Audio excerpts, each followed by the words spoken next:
Assalamualaikum warahmatullahi wabarakatuh. Bismillah, alhamdulillah, wassalatu wassalamu ala sayyidina wa maulana Muhammad Rasulillah wa ala alihi wa sahabatihi wa man tabi'a sunnatahu wa jama'atah min yaumina hadha ila yaumin nahdah. Sayyidi Syekh Maulaya Ki Haji Anwar Mansur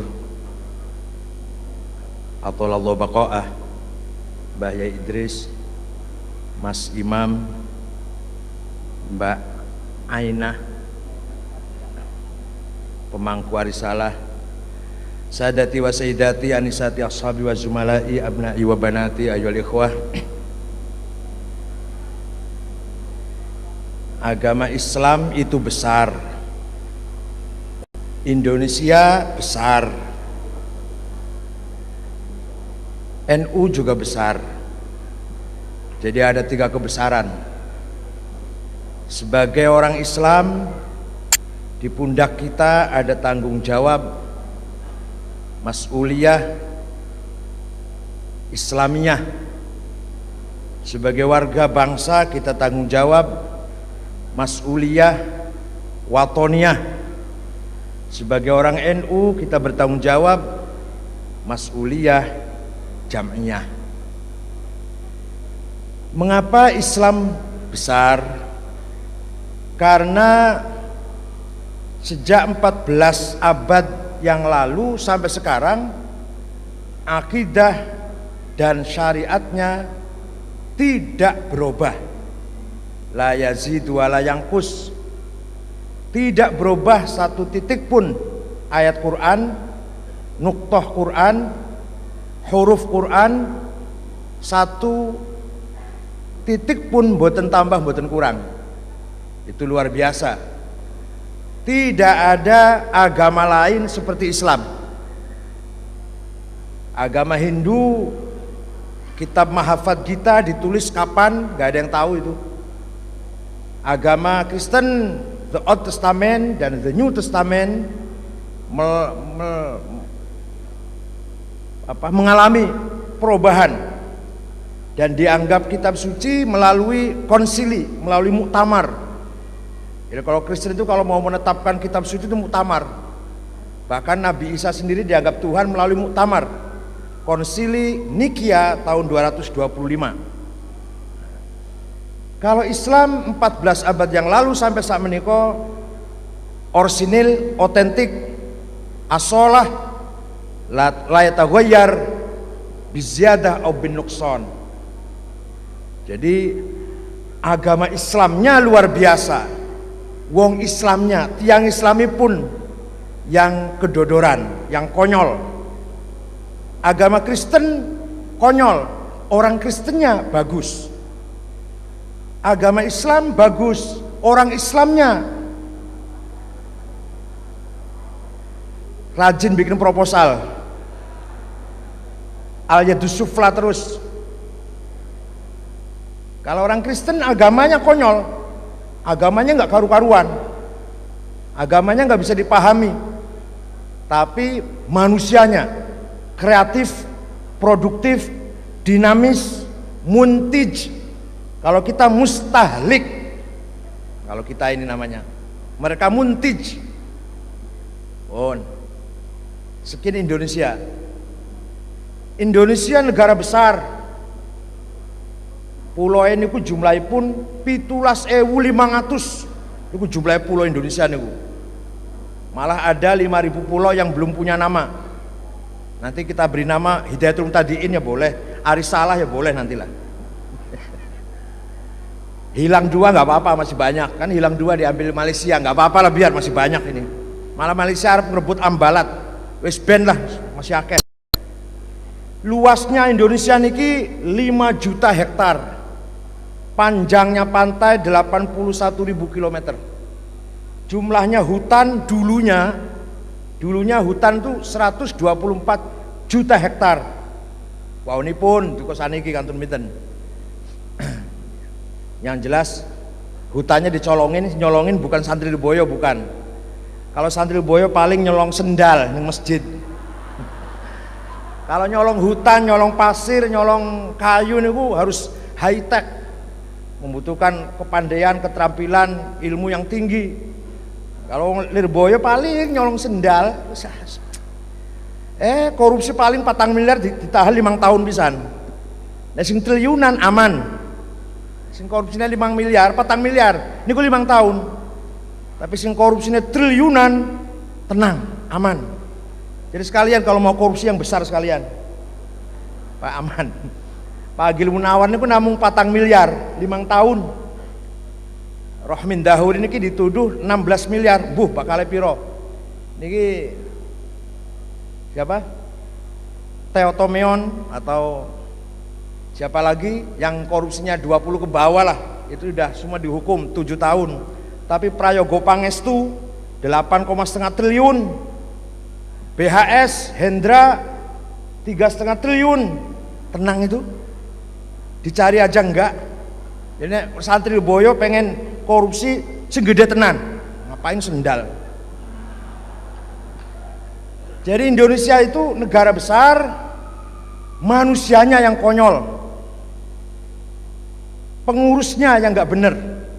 Segala ada di Indonesia ini, kaya raya, luas. Freeport itu emas. Itu Freeport itu diambil oleh Amerika 95%. Kita hanya kebagian 5%. Itu emas. Kelihatannya tanah ketoke lemah, disedot kali telalai ya, masuk ke kapal besar. Nanti kalau udah pergi itu kapal dibuka, sekian persen emas, sekian persen uranium, sekian persen tembaga. Dulu namanya bukan emas, namanya Tembagapura. Yang membuka rahasia bahwa itu ada emasnya insinyur dari Filipina namanya Bosang, dijatuhkan dari pesawat, dipateni, ditibaknya soko helikopter karena buka rahasia bahwa itu di dalamnya ada emasnya. Nyatanya santri Lirboyo mboten ngertos ngeten iki, ngajine nggal dina Mujibatul Husli terus arbaatun iltiqaul khitanin wa illam yunzila. Jadi itu ya penting, itu ya harus, tapi ini juga harus tahu ini. Jadi Indonesia tuh luar biasa. Newmont itu isinya permata, berlian. Amerika, Caltech, gas, Exxon. Nek saniki rada mending, Exxon di Cepu, di Blora itu 45 kita, 55 Amerika. Kalau yang dulu Exxon yang di Natuna 95% Amerika, 5% kita. Itu dulu itu. Pantesan sampai melarat-melarat, salah sopo. Itulah Indonesia. NU juga organisasi yang besar, katanya 40 juta anggotanya. Didirikan oleh Hadratus Syekh Kiai Haji Hasyim Asy'ari, Mbah Wahab, Babi Samsuri lan kiai-kiai, Kiai Abdurrahman Pandeglang Menes, Kiai Abdul Hamid, bapaknya Pak Cecep Bogor, Ajengan Falak, Kiai Marzuki Jakarta, Kiai Abdul Halim Baribis Majalengka, bapaknya Pak Asep Saifuddin itu, Kiai Kamil Soleh, bapaknya Pak Taufik Kamil, mantan Dirjen Haji yang saiki lagi tahfidz Quran di Cipinang, Kiai Romli Sulawesi Selatan, Haji Kala, bapaknya Yusuf Kala, Kiai Ridwan Semarang, Kiai Abbas Buntet, Kiai Maksum Lasem, Kiai Usman Cepu, Kiai Faisal, Kiai Hasun Lombok Tengah, dan lansana-sanasipun. Itulah pendiri-pendiri NU. Luar biasa itu, aulia, ulama, solihin, luar biasa sebenarnya. Prinsipnya juga hebat, menjunjung tinggi warisan lama, tapi juga mengambil, mengadapsi hal-hal yang baru yang lebih baik. Taklid, tapi taklid yang kreatif, taklid yang produktif, taklid yang dinamis, taklid yang progresif. Caranya wal al-muhafadzah wal akhdhu itu luar biasa. Tapi warga NU-nya yang kropos, manusia NU-nya yang kerdil. Warga, menawa pengurusnya barang menawa. Pengurus NU-nya dan warganya yang tidak mampu mengemban amanat kebesaran NU itu. Oleh karena itu nasibnya seperti kita ini. Jadi apa? Bukan Islamnya yang kurang baik, bukan Indonesianya yang kurang mulia, bukan NU-nya yang kurang ideal, manusianya yang kurang baik. Nah, supaya kita jadi manusia yang bertanggung jawab kados pundi? Manusia menika, ini santrinya mana sih santrinya? Ini wali murid semua. Santrinya mana? Saya mau bicara dengan santri.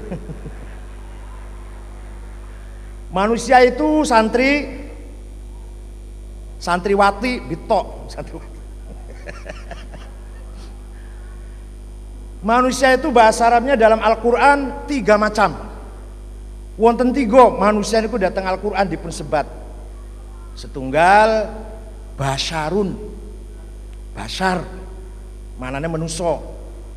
Manusia dilihat dari sisi fisik, materi, jasad, jasmani, yang punya dimensi, yang parsial, yang temporal, muakkad, itu bahasa Arabnya basyarun. Nalikane ibu-ibu nyawang Nabi Yusuf lewat, saking Nabi Yusuf very handsome, sangat ganteng, sak beneran motong buah-buahan, motong tangan, sambil mengatakan falamma ra'ainahu akbarnahu wa qata'na aydiyahunna wa qulna hasya lillahi ma hadza basyar. Ini bukan basyar, ini malaikat menawa iki basyar. Ibu itu hanya melihat Yusuf sebagai basyar yang sangat tampan sampai tidak terasa motong tangan. Ini dalilnya orang tasawuf fana. Ini dalil nang Quran ono ora fana ono. Lah iku ibu-ibu ndelok Nabi Yusuf, ndelok jamalnya Nabi Yusuf sampai lali fana. Itu dalilnya orang sufi, dalilnya fana itu. Maksudnya ada fana, ada. Nah itu ibu-ibu lihat Nabi Yusuf ganteng sampai lupa segalanya, lupa dirinya sendiri, lupa dengan sekelilingnya. Tangan dipotong-potong nggak terasa. Itu namanya fana, bahkan fanail fana menawa. Basyar. Ketika orang Mekah mendengar Al-Quran mengatakan in hadza illa qaulul basyar. Ketika umat Nabi Hud mendengarkan Nabi Hud, mereka heran, abasyarun yahdunana, apakah kita akan mendapat hidayah dari seorang basyar? Rasulullah sendiri diperintah oleh Allah agar mengatakan qul innama ana basyar mithlukum. Jadi basyar itu artinya manusia dari sisi lahir. Alhamdulillah kita ini dijadikan basyar. Kita semua yang ada ini basyar, dudu kadal, dudu cecek, dudu ular. Kita ini semua basyar. Alhamdulillah mendapatkan kehormatan kita menjadi basyar. Mari kita jadi basyar yang sempurna. Monggo kita dados basyar yang ideal. Bagaimana supaya menyempurnakan basyariah kita? Ada 2. Ghorizatul ghadab dan ghorizatul syahwat. Oleh karena itu kalau kita mau menang, kalau kita mau percaya diri, kalau kita mau thiqah bin nafas, kalau kita mau menguasai dunia ini, ghadabnya harus besar, syahwatnya harus kuat. Gak bisa tanpa itu. Walakum fil ardi mustaqarru wa mata'un ilahin. Bumi ini untuk kamu, Indonesia untuk kamu, kekayaan Indonesia untuk kamu, kanggo panjenengan, bukan untuk orang lain, bukan Amerika, untuk kamu, bukan Jepang, bukan untuk Lapindo, untuk kamu. Supaya apa? Supaya kamu hidup di dunia ini mustaqarrun, stabil, tenang, berkuasa. Dengan apa itu mengejar istiqrar? Bil ghadab. Gak bisa kalau dengan tidak ghadab, gak bisa. Napa Kanjeng Nabi mboten nate ghadab? Sering. Ketika beliau mengatakan wallahi law wada'u syamsa fi yamini wal qamara fi yasari ala an atruka hadzal amr ma taraktu hatta ahlika duna. Itu bahasanya orang ghadab itu. Bukan bahasanya orang melempem. Itu redaksinya orang lagi ghadab, bukan redaksinya orang lagi normal, enggak. Lagi ghadab itu, ghadab lillah. Oleh karena itu kalau NU mau kuat, pesantren mau kuat, ghadabnya harus besar. Ketika Allah menginformasikan pada malaikat, malaikat, aku tak ngangkat penguasa di atas bumi ya. Wa idz qala rabbuka lil malaikati inni ja'ilun fil ardi khalifah. Penguasa wakil saya di atas bumi. Siapa itu Allah? Kata malaikat. Ngarep-arep DE sing ngarep-ngarep. Ojo-ojo aku iki. Bukan kamu, Adam, manusia. Kaget itu malaikat, setengah protes. Kenapa yang kau angkat itu makhluk yang berpotensi yufsidu fiha wa yasfikud dima? Qalu ataj'alu fiha may yufsidu fiha wa yasfikud dima? Kenapa yang kau beri kepercayaan menjadi penguasa di atas bumi yang berpotensi konflik, berpotensi saling membunuh? Kenapa bukan kami saja? Wa nahnu nusabbihu bihamdika wa nuqaddisu lak. Kenapa bukan kami saja yang jadi khalifahmu yang rajin istighotsah? Mana aja nusabbihu bihamdika wa nuqaddisu istighotsah kan? Oh, kata Allah enggak. Justru yang bisa jadi khalifah di atas bumi adalah yang siap untuk yufsidu fiha wa yasfikud dima. Yang hanya istighotsah enggak bakal menang. Tenan itu. Ya percaya monggo mboten wonten Quran kok. Yang hanya nusabbihu bihamdika saja, yang hanya wa nuqaddisu saja enggak layak jadi khalifah. Rebutan gubernur enggak bakal menang. Rebutan bupati enggak bakal menang. Rebutan masjid dulu kalahan. PKS yang enggak pernah bikin masjid tahu-tahu ngerebut masjid. Yang bikin masyarakat NU. Tahu-tahu yang menguasai bukan NU. Kalahan kita ini. Kenapa? Kurang yufsidu fiha wa yasfikud dima. Kurang godop kita ini. Yang enggak masjid itu masyarakat NU, sehingga madrasah masyarakat NU. Lama-lama ada kelompok apa Hizbut Tahrir, apa PKS, kirim orang service cleaning. Bahwa saya mau mengabdi masjid ini sebagai pembersih. Ya apa namanya? Kalau bahasa Jakarta merobot, apa bahasa Jawanya apa ya? Pokoknya penjaga masjid lah. Enggak usah kemit nggih. Enggak usah dibayar, enggak apa-apa. Ya silahkan. Lama-lama baru 1 bulan 2 bulan ikut rapat. Kalau pengurus rapat ikut usul. Nanti khutbah yang akan datang coba ganti ya. Siapa? Ustadz A. Nanti pengajian yang akan datang saya punya kiai, tahu kiai A, kiai fulan. Datang kiai yang bukan NU. Lama-lama karena sering kiainya malah nggawa bantuan pisan, malah jadi masjidnya malah hilang ke NU-an di masjid itu. Nah ini loh, cara mereka luar biasa. Kita ini kalahan kalau gitu-gituan, kalahan sudahlah. Diatur itu semua oleh pusatnya, oleh bosnya itu.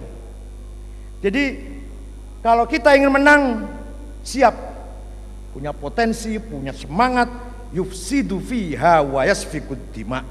Tidak cukup ingin menjadi khalifah kalau hanya nusabbihu bihamdika wa nuqaddisu lak. Enggak cukup itu. Ya kalau mau, kalau enggak ya sudahlah. Jadi imam mushola wae wis lah kalau usah. Aja pengen jadi bupati wis, jadi imam mushola, imam jamiah, manakiban.